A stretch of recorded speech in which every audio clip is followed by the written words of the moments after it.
Hello, everybody. Welcome to another episode of CMN Chats. My name is Alexa Sandler. I am a senior prad major as well as a digital content assistant within the College of Communication, and I'm very excited to bring you this episode with some of our members of the internship program. So I'd like to introduce you to Michael Elias and Anna Miller. Hello. Hello. How are you guys? Good. How are you? Good. So maybe we can start off, one of you go first. Just tell us a little bit about yourself and what you guys do. Cool. You can go first, Anna. Okay, great. Hello. Thanks for having us, Alexa. Like you said, I'm Anna. I'm a senior at DePaul majoring in communications with minors in integrated marketing education and Spanish. I've been working with the College of Communication for about 1.5 years as Michael's assistant and loved it for a long time. Originally from St. Louis, Missouri, but obviously live in Chicago now and have been here for a while and really love the city. So that's just a little bit about me. Cool. And I'm Michael Elias. I'm the Director of Internships for the College of Communication. I started in this position last fall, September 2019, but I've been teaching in the internship program since, I believe, January 2012. So for 8 years teaching in the program. Prior to that, I worked for 12 years in DePaul's Career Center, primarily as the career advisor for our College of Communication and film student populations. Awesome. Could you guys give us an overview of what the College of Communication Internship Program has to offer? Yeah, I can start with that then. So there are a few different ways to think about this program. So the main thing to be aware of is that this program is dedicated to the College of Communication. So it's housed within our college, and it is exclusively for our undergraduate majors, minors, and graduate students in the College of Communication. And I am a resource, and Anna as well, in terms of promoting internship opportunities that span the various majors and minors within the college, as well as helping students to get academic credit with those internship experiences and tie them to their unique curriculum plans. And with the program, you do an internship in conjunction with a class that Michael is one of the teachers for, and I think that really helps students get the most out of their internship because they're taking the time to analyze, what they're learning, their relationships with their boss and supervisor, and how that can be applicable to future careers as well. In your guys' opinion, why is the internship experience so important to, your college career and beyond? Yeah. I can jump in. I think internship experience is extremely important just because you can only learn, so much in the classroom. And obviously we have great courses in the College of Com that really do prepare you for an internship and job experience. But when you step outside of the classroom and into an internship, you really just get that experience of what it's like to work in an office or work remotely as we are all doing right now. But, with the team, having deadlines and tasks that you have to accomplish, it just really helps students get prepared for what life could be like after graduation and just learn a lot of skills that they might not have picked up within the classroom. Yeah, and I just echo that it's really the best way to figure out what you enjoy doing, what you don't like doing, excuse me, and help with career planning after graduation. So I think one data point that I like to share with students is that there have been studies done where an association called the National Association of Colleges and Employers, or NACE for short, will interview companies and ask them what qualities they seek in their new hires between the months of June and October. So every year, once students graduate, what are they looking for when they hire students into full-time jobs? And when it comes to internships, there was a study that found that students who had done 2 internships while they were an undergraduate or in a master's program found a full-time job more quickly than those who did 1 or none. So in addition to figuring out what you like and what you want to do, it's also going to help position you to be competitive when you apply for full-time roles after graduation. Yeah. How has COVID impacted internships as we've seen, since March? How has the landscape of, how students go about seeking out internships changed as a result of that? Yeah, maybe I can speak to kind of how that's impacted our program, and then maybe Anna, if you're comfortable, you can jump in about what your experience has been searching as a student. I would say that the biggest change was just the shift from in-person to remote. internship opportunities. And I think for a lot of companies, that was something that they hadn't done before. So they themselves, working in a full-time capacity, may have never worked remotely on their own. So they not only were figuring out how to do that in their own roles, but then they had to reshape or revamp in-person internship programs so that they could be managed remotely. And so I think there were certainly some growing pains and learning curves in the initial stages of the pandemic. So probably between April and June, July of 2020. But I want to say by midsummer, we started to see an increase in the number of remote internship postings, not only on our channels at DePaul, but through outside resources like LinkedIn, Indeed.com, and things like that, where I think once companies figured out how to operate remotely, they became, more comfortable promoting those opportunities and wanting to make sure that not only would it be a good experience for students, but that they could be an effective mentor to students in a virtual capacity. Yeah, I would definitely ditto what Michael said, and we definitely did see, a little bit of a dip, of course, when COVID hit and everyone was transitioning to working from home and trying to figure that out. But luckily, a lot of companies, I think, were able to establish themselves and how things would work remotely. And so then we did see an uptick in those internships coming back up again on sites like Michael said. And I think working remotely specifically has offered some positives and negatives for students in terms of searching. Positives being, if you're working from home, then there's nothing really stopping you from applying to internships kind of like all over the States or even globally if you're interested, and like that will work with your schedule and be more flexible. So that's been great to have more opportunities. But on the other hand, because more people are applying, things are definitely more competitive and there's fewer positions just due to the economic climate as well. So that's been kind of a struggle. But I think that, being able to market yourself as someone who can adapt to these changes and still be successful working from home and whatnot is definitely something that will be beneficial to employers now and in the future. And as a student, Anna, have you had internships at your time at DePaul, and have you worked, being a student employee within the internship program? How has that kind of helped you through that process? Yeah, for sure. I have not had internships personally. I've worked with Michael and the College of Communication, the previous director before Michael, and I also work as a building manager at the Ray. So those have been my two kind of main job opportunities, but I've also applied to a lot of internships, interviewed with a lot of people, and I think that gives me kind of unique insight into, I know obviously what students are going through, having been a student myself and done the application process and whatnot, and then I can also see it kind of from the employer side and working with Michael in the College of Comm to get a better understanding, and that's definitely shaped, how I communicate and present myself to employers through this process and what I advise other students to do as well.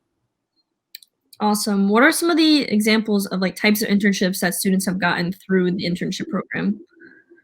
Yeah, that's a great question. And in fact, let me see if I can pull something up real quick that just as a reference, more for myself so I don't forget. But one of the things that I like to promote for students is that on our website, and maybe we can kind of include a plug for that somewhere within this. So we have a page where we manage the College of Communication Internship Program in terms of how to find internships, how to use them for academic credit, and applying them for the enrollment process at DePaul. We also have a page that includes some internship outcomes and some of the common companies that hire our students, not just DePaul students, but specifically from the College of Communication at DePaul. And so those have been kind of a mix because of the variety of majors that we have. So we have a lot of great PR firms and agencies in the city that have hired students, including Edelman, PR, FCB, BCW. It's a lot of initials. And if you're a Pratt major, you know who a lot of those are. Also a lot of publications in the city, like the Chicago Sun-Times, the Tribune, but also news stations, ABC7, WGN. They hire our interns pretty frequently and on a rolling basis. And then there are unique pockets of sites that hire students that maybe fall under the communication and media major or media and cinema studies, where there might not be a clear career trajectory, but based on student interests. We've had students intern at places like the House of Blues, Live Nation, if they're interested in promoting events. We've had students intern with Vera Wang, Second City. So there's a really nice smattering of opportunities that students get to take advantage of within our program. That's really awesome that students really have gone anywhere and everywhere with their internships. But as a student myself, I think I can speak for a lot of other students that there's a couple of things that get us really nervous when looking at internships, and that's your resume or cover letter in the interview. And so those are 3 things I want to talk about with you guys next. First being resumes. How should they be crafted? What should they include? What are your best tips for resumes? Yeah. When it comes to resumes, I think the most important thing to remember, and I think people hear this all the time, is that a lot of employers, especially if there are many applicants, may only be spending, 10 seconds kind of taking a cursory glance of what you have. And then if they like what they see, they'll do a deeper dive. Because of that, I think the most common piece of feedback we get from employers is that they really want applicants to stick to a 1-page resume, especially if you're a current student. So if they see 2 pages, they don't think, wow, this student has a lot of experience. They think, I have to work harder to figure out if this student is a match. And 9 times out of 10, they won't even pay much attention to page 2. So it's really important to keep it to 1 page if you can, and to especially make sure that you're really tailoring the resume to the most relevant experiences. So, and that's something that I'm available as a resource for. If you have a 2-page resume, or you look at everything and you think, I have no way to get this down to 1 page or fit everything in a way that's marketing my experience effectively, you can send that to me, or through the Career Center, we can help you to scale that down. But that's probably the biggest feedback we get from employers when it comes to what they want to see. And I would just quickly add on to what Michael said about, though it is a little bit challenging and no one's favorite activity to really change your resume based on the job you're applying for, and really take the time to go through that job description and pick out, keywords that might stand out to an employer. Like Michael said, people are not really going to spend that much time on it. But if you can kind of match your resume as best as possible in your experience with what they're looking for, that's really going to stand out to an employer. Great. Yeah, I've always heard that you really have to tailor that resume to the job. As hard as that may be, because I know when I've applied for stuff in the past, I kind of have my resume set as it is. I'm like, well, these are all my experiences. They should translate to whatever I'm applying for, and that might not always be the case. So I think it's really great advice for sure. Kind of tying into that, what about cover letters? How should those be crafted? What's the importance of that in the application process as well? Yeah, and with cover letters, same idea. I think even more so than the resume, you really want to make sure your cover letter is tailored to each individual position. I think the biggest challenge is it can be very time consuming to do that every time you apply. So I think there is a way to kind of have a template where maybe the skills and experiences you're talking about are pretty consistent for each position you apply to. What you'll want to change is how that specifically applies to the company itself that you're applying for. So you might talk about the same experiences in multiple cover letters, but then you want to add a sentence that says something like, given that your internship is seeking someone who can do X, Y, and Z, the examples I just gave you speak to how I can do X, Y, and Z for your organization. And I think the other key piece that people sometimes forget is it's an opportunity to let the employer know what excites you about the company. So if they're going to get a lot of cover letters that talk about very similar, even relevant skills, they're always going to be drawn more towards somebody who takes the time to say, in addition to these skills that I have, I read on your website that your mission, your values, your goals are X, Y, Z, and those are really important to me in a work environment. So the more you can kind of establish kind of what your interpersonal relationship might be with that workplace culture really helps to stand out in cover letters as well. Yeah, I totally agree. I think it's important to remember that a cover letter is kind of more like an expression of your personality in addition to your skills and experiences. Like an employer will already have your resume, so they've already seen kind of more of your technical abilities or even any like soft skills or anything you have listed on there. So to maybe not focus on what they'll already see in that, but think of this as, like Michael said, an opportunity to like share a personal anecdote or something that really makes you passionate about that job or that position, and make sure that you can relay experiences that tie in with the job description and your what you will do with that company in a way that, shows good writing skills and abilities and what you're like and what you're excited about in the job, that's not just more of the technical stuff that they'll see on your resume. Great. That's really great advice.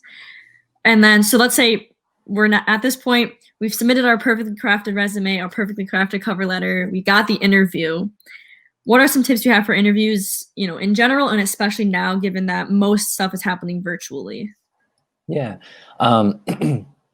What I would start with is even before the pandemic, most companies will start out with a phone interview, and I think for a lot of people that tends to be the biggest challenge. Not just students, even seasoned professionals, just not having a person where you can read their body language, their facial expressions, and then trying to get them interested in you can certainly be challenging. And so what I always recommend with phone in particular as a starting point is to make sure that you are not relying on nonverbals. So if you are asked a question like, what is your biggest weakness?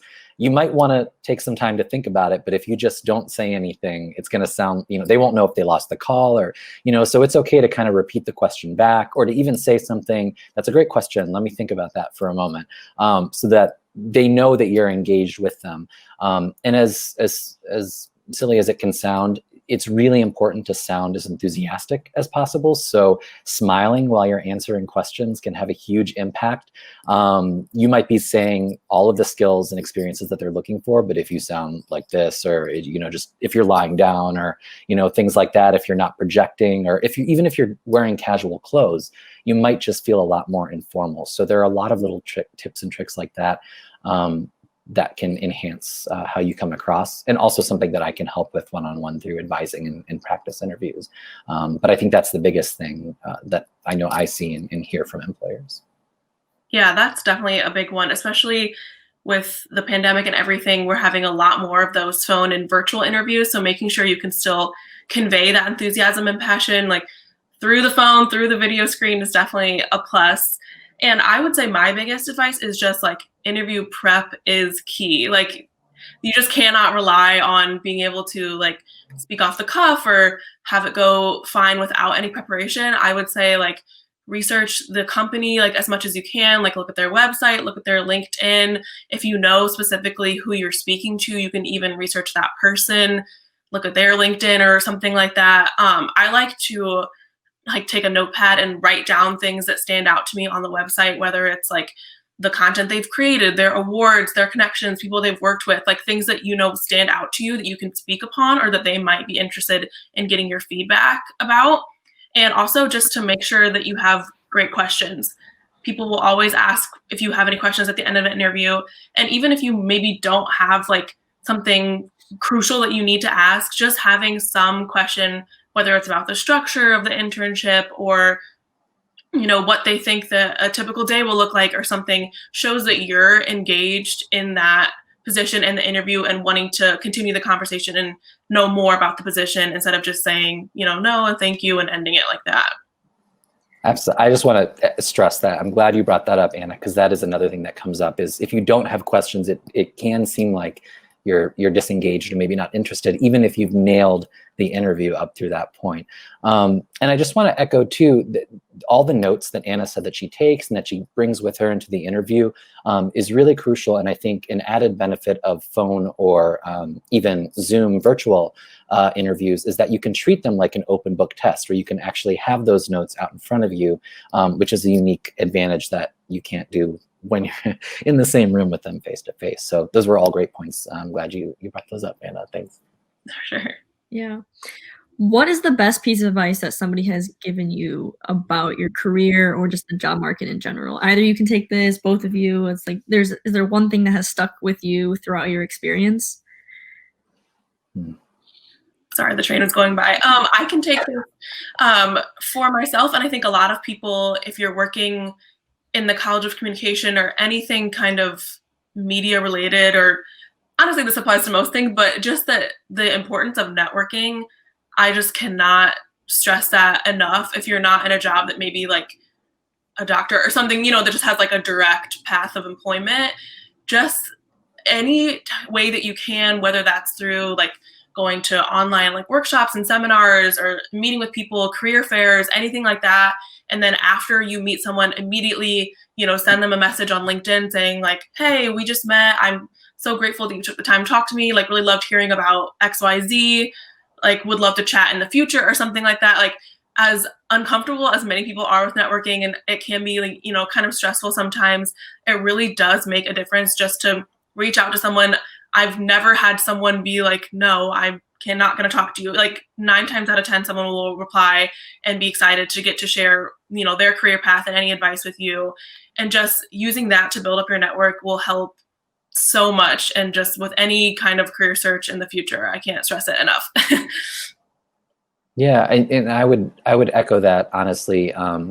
It doesn't, it's not tied to maybe a specific piece of advice that I've personally gotten, but people want to work with people that they know or that they could get along with, and that they can work with, and also that someone can vouch for. So go to that networking piece. If I were, if Anna was going to apply somewhere and I happen to know the supervisor, I would hope if they liked me and if they valued my opinion, if I told them, Anna has worked for me, I strongly vouch for her. I think it's really to your benefit and to the company's benefit to speak with her. That's going to increase her chances, I think, hopefully in the interview process. And it just speaks to, again, it is a cliche, it's all about who you know, and cliches can be annoying, but often they're that way because there's some truth to that. And so I think it is really an essential piece of advice.